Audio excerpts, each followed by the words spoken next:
The promise of free stuff resonating especially well with young folks, as our next guest writes that his generation of millennials is getting seduced by socialism. Here to explain is that writer, David Grasso. David, welcome. I love that, seduced by socialism. I think that's absolutely right. But why? Is it just the free this and free that and free healthcare and free college tuition? Is that the appeal? Okay, so here's the thing. I'm not here to complain on why my avocado toast is expensive. I'm not going to do the millennial It is, by the way. It is expensive. It is expensive. It's one of the most expensive things here in the city. What it is that wages have been flat, and healthcare, education, and housing continue to go up. So I know there are some cultural things that people come after our generation for, but the statistics speak louder than words. It has been difficult for us to thrive, and a lot of people see that with their own children, you know, being boomerang children in their own household. Here's the thing I don't understand, though. Young people typically, especially when you're talking about college age and you know, mid-20s, they don't like being told what to do. I've been a teacher. It's very hard to get young people. They want to do their own thing. They want to get out there into society and make their mark.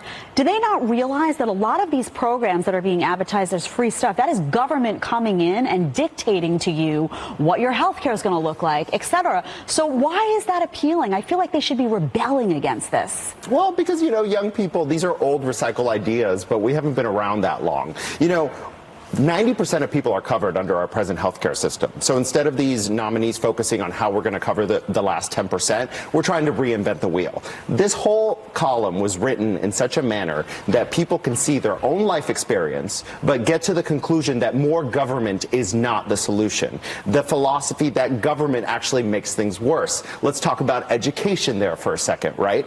Blank check for student loans. What has that done? It's increased the price of colleges and university. And they're not giving us the skills they need anyway, with very little accountability. This blank check from the federal government with very little accountability. Do we want to do that to healthcare? Do we want to do that to housing? More money and more government isn't always the solution. It sounds great, but in the end, the people who pay for it, you're looking at them right here. Okay, so let's say you were running for president and you were going to make an argument for capitalism that was going to be fresh and appealing to millennials. How would you do that?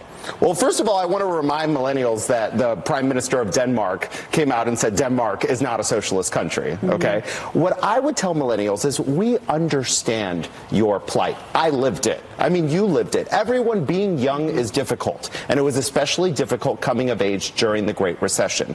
But these promises that a lot of these nominees are offering are not the solution. The market is a much more effective mechanism of delivering goods and services, okay? Government is never going to fill that role, and you should be very skeptical of anyone who's promising free things. Have you ever heard the saying, if you want to make something expensive, make it free? You know, just take a look at education, take a look at healthcare, take a look at housing. School choice, there's so many different ways to go. The three things that have bedeviled our lives are widely distorted by government, and a little bit of market reform would make it so much easier for us to thrive. I think what you did, which was so important, was that you made them feel heard. You have to understand their plight. I came out as a grad student at Columbia University. I was 21 years old, 22 years old, and I couldn't get a job. People were like, oh, you're overqualified at the time. So I think making them understand, like, listen, you do have it rough for these reasons, but that's why this isn't the solution, is a great way to go. So thank you so much for being here, and I hope they're listening to you today. Always a pleasure. Thanks so much.